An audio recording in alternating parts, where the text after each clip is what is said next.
자, 오늘도 돈 벌기를 신나게 즐겨볼까요? 신나게 돈 벌 수 있는 오늘의 돈이 되는 이슈. 그 첫 번째 주자, 김용영 엠블록 코인 담당 에디터와 함께합니다. 어서 오세요. 안녕하세요. 네, 이 비트코인이 2달 만에 4천만 원을 회복하더니 이번 주 내내 강세를 보이고 있습니다. 월가 금융기관들이 비트코인 시장에 진입하려는 움직임을 보이고 있다는 소식 때문인데요. 이 월가의 영향력이 세긴 세 보입니다. 일단 비트코인 시황부터 한번 살펴볼까요? 네, 업비트의 차트를 보면서 잠깐 설명을 드리도록 하겠습니다. 네. 오늘 이제 아침에 보면은 새벽에 이제 잠깐 안 좋다기보다는 투자 심리를 조금 자극하는 소식이 나왔었죠. 네. 파월 미 연준 의장의 이제 금리 인상의 향후가 이어질 수 있다.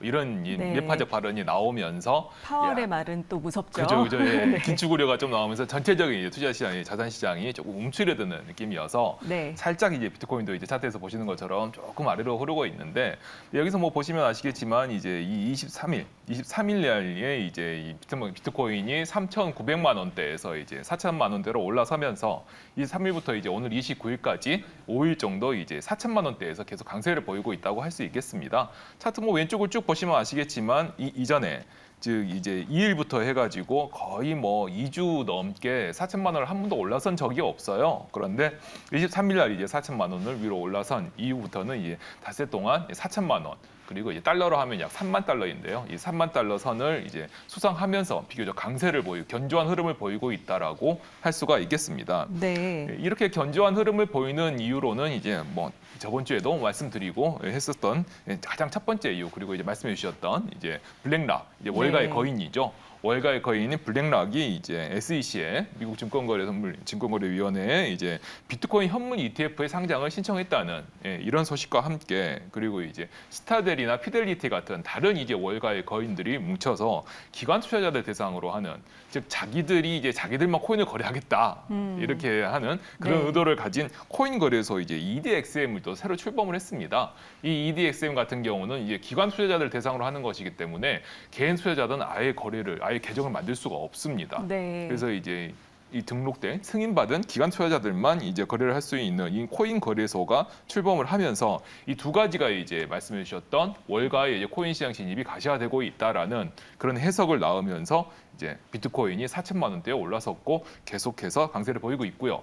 현재 이 흐름은 이제 4천만 원대, 즉 3만 달러대에서 이제 바닥을 다지고 있는 중이라고 할 수가 있겠습니다. 네, 이 비트코인이 최고의 호재다. 불장 전망도 속속 나오고 있는데요. 불마켓 기대감이 솔솔 피어오르고 또 코인 시장이 다시 달아오르면서 증시에서도 관심이 커지고 있습니다. 이번 주에는요, 특히 가상자산 관련주들의 주가도 들썩거리고 있는데요. 그런데 이럴 때일수록 이게 진짜 수혜주인지 꼼꼼히 좀 잘 따져봐야 할 텐데요. 어떤 종목이 진짜 수혜주일 수 있을까요? 네, 이 비트코인 가격이 이제 4천만 원 오르면서 증시에서도 이제 그 연관돼서 이제 반응이 이렇게 오고 있다는 이제 해석이 많은데요. 네. 사실 이게 또 뭐 그럴 수밖에 없는 게 기본적으로 이제 주식 투자를 많이 하시는 분들이 이 코인이 오른다고 해서 바로 코인을 사려면은 또 그게 또 안 됩니다. 네. 코인 같은 경우는 이제 업비트라든지 이런 별도의 다른 거래소가 있고 또 여기에서 이 거래소들은 각각의 연결돼 있는 이게 이 계약을 체결하고 있는 특정 은행의 실명 계좌를 확보해야만 그 계좌와 연동을 해서 거래를 할 수 있기 때문에 이 증권의 이제 그 투자보다는 조금 다소 까다롭다라고 할 수가 있겠습니다. 네. 따라서 이제 주식 투자자분들은 이제 코인과 연계돼 있는 코인이 오르면은 또 그에 따른 영향을 이제 수혜를 크게 받는 이런 주식 종목들에 관심이 많으실 거예요. 이 시간에 아마 오랜만에 이제 주식 얘기를 하는 것 같은데 네. 그런데 지금 현재 국내 이제 증시에서 가장 이 코인이나 블록체인 이런 가상자산 쪽으로 해서 관심을 많이 받고 있는 주식들은 대부분 이제 그 두나무와 빗썸과 같은 가상자산 거래소의 지분을 가지고 있는 주식들이 많습니다. 네. 이런 것들이 이제 가상자산 관련주로 해서 첫 손가락에 꼽히고 있는데요. 그 대표적인 이제 종목으로 들자라고 하면 이제 많은 분들이 아시겠지만 뭐 코롱 인터, 우리기술투자 이 두나무의 이제 그 코인 거래소인 업비트의 이제 실적이 오르면은 이제 두나무의 실적도 오르기 때문에 이 두나무의 이 지분을 가지고 있는 회사로 이제 평가를 받고 있죠. 그래서 이 두나무의 실적이 오르면 그에 따른 수혜를 자연스럽게 받을 것이다 이렇게 보시고 있는데요. 이 같은 거는 이제 코인 가격이 오르면은 이제 말씀드렸던 것처럼 거래량이 자연스럽게 늘어나고 이 거래 수익이 바로 이제 뭐 지분 수익이라든지 배당이라든지 이렇게 연결될 것으로 이제 기대가 되기 때문에 이 코오롱인터와 우리기술투자, 즉 두나무와 빗썸의 지분을 가진 상장사들이 가상자산 관련주로 첩선에 꼽히고 있습니다. 하지만 여기서 조금 이제 지켜봐야 할 것은 이렇게 이 빗썸과 두나무 관련주들이 이제 가상자산 관련주로 첫 번째로 이제 꼽히는 게 약 2019년, 20년 그때부터 이렇게 좀 지속이 됐었어요. 한 2, 3년 네네. 됐는데 그 2, 3년 동안에 사실 코인 시장도 많이 변했습니다. 그래서 코인 거래소의 이제 거래량 같은 경우가 2022년에 이제 업비트의 실적이 거의 네. 3조를 찍으면서 엄청난 실적을 보이면서 그때 굉장히 큰 거래량을 보여줬는데 지금 추세만 보면은 앞서 말씀드린 이제 기관 투자자들의 진입 등과 맞물려서 점점 이제 개인 투자자들 중심으로 한 코인 거래소들의 거래량이 줄어들고 있는 추세예요. 따라서 이전에 이렇게 가상자산 관련주로 빗썸, 두나무, 지분 보유사를 이렇게 낙점을 했던 그런 판단과는 좀 다르게 이 2, 3년 지나면서 이 두 개의 연관관계, 즉 코인 가격의 상승과 코인 거래소의 실적과 연관관계가 조금 낮아지고 있다는 점을 좀 주의를 하셔야 될 것 같습니다. 네, 그렇군요.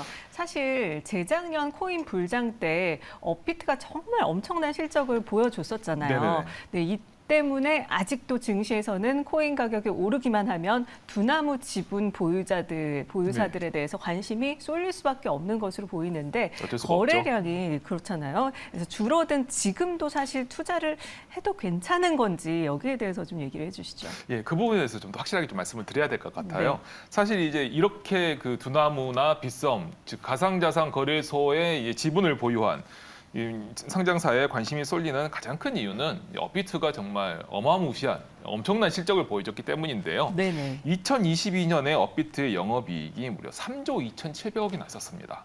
예.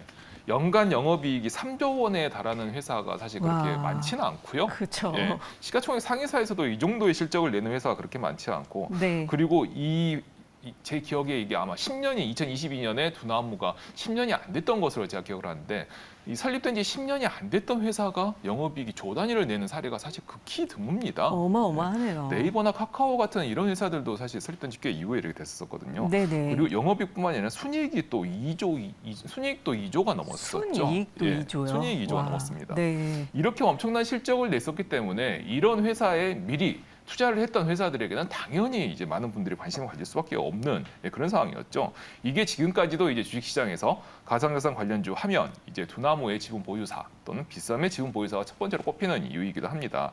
하지만 좀 지켜봐야 할게요. 이렇게 엄청난 실적을 보였던 이게 이제 2022년이었었는데 이 실적이 2022년 말부터 이제 지속되는 거였었는데 지금 현재 보면은 글로벌 코인 거래량을 살펴보면 2021년에 보여줬던 그 코인 거래량이 가장 역대 최고 기록인데요. 네. 그 역대 최고 기록 대비 현재의 거래량은 40%에 불과합니다. 많이 줄어들었네요. 가격은 올랐지만 거래량은 이렇게 점점 좀 줄어들고 여기에는 이제 작년에 있었던 그 테라 사태와 그리고 FTX 파산이 이제 큰 영향을 미치고 있는 건데요. 네. 이처럼 거래량이 줄어드는 게 이제 유동성 경색이라고 이제 꼽히지 않습니까? 그렇죠. 이 같은 유동성 경색이 작년 5월부터 시작됐었었는데 이후에 지금 아직도 풀리지가 않습니다.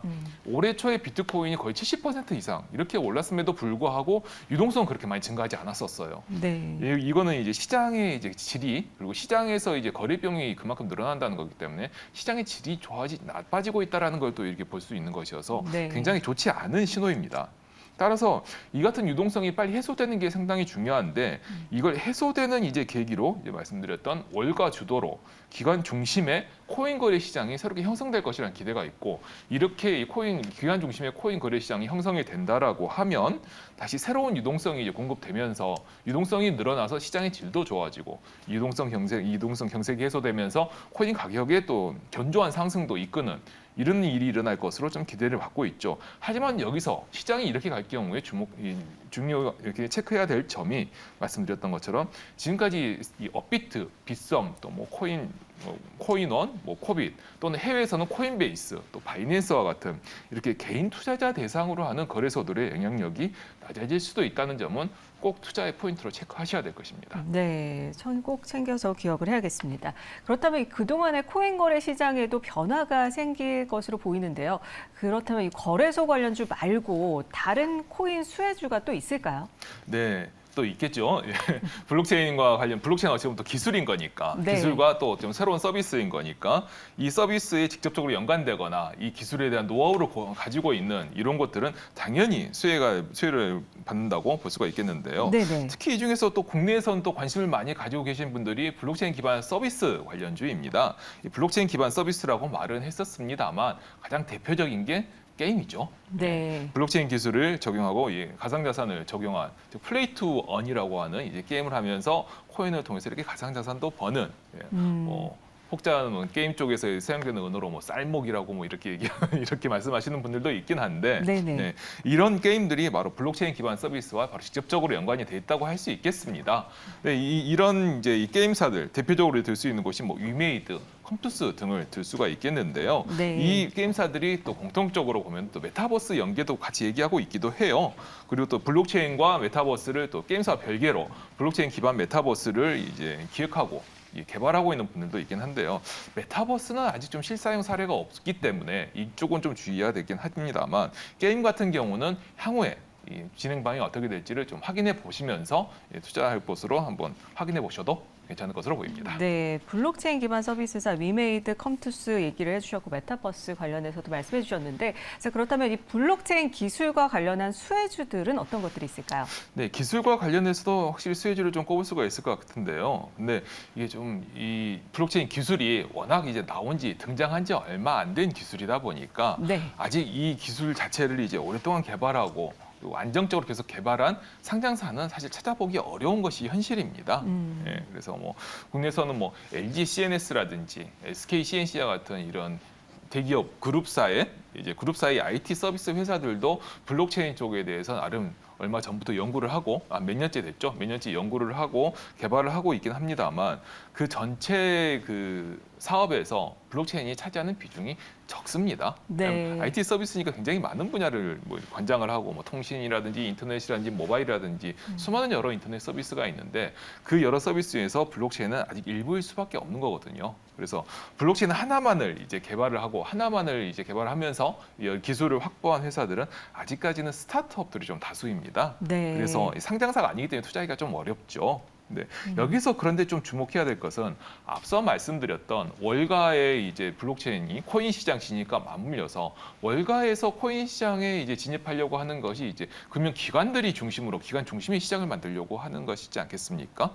근데 국내에서는 현재 이제 이런 코인 가상자산 거래소나 가상자산 거래소들이 업비트, 빗썸 등으로 이렇게 되다 보니까 이들은 이제 은행과 결부가 돼 있기 때문에 그렇죠. 기관이라기보다는 개인 투자자 중심의 시장이 큽니다. 그래서 기관 투자자라든지 이런 증권사라든지 자산운용사라든지 이런 회사들 중심으로 시장이 성립되지가 않고 있는데 여기에서 근데 국내에서도 이들 중심으로 시장이 좀 만들어질 가능성이 보이는 게 바로 토큰 증권입니다. 네. 토큰 증권이 이제 내년 말에 이제 공식적으로 이제 출범할 것으로 예상이 되고 있는데요. 근데 올해 말에 이제 또 샌드박스를 통해서 이제 조금 뭔가 또 시장이 형성될 수도 있어 보이고 네. 특히나 해외에서 이제 코인 시장의 이제 흐름이 기관 중심으로 좀 이렇게 넘어가는 그런 상황이 조금 보이는데 넘어간다기보다는 기관 영향력이 커지는 이런 상황이 보이는데 국내에서도 이렇게 기관의 영향력이 좀 커지는 블록체인 기반 시장을 본다라고 하면 바로 이 토큰 증권 시장을 볼 수가 있고 글로벌 추세와 맞춰 따라가는 것이기 때문에 이 토큰 증권도 향후 좀 그런 측면에서 좀 유망하다고 볼 수가 있고요.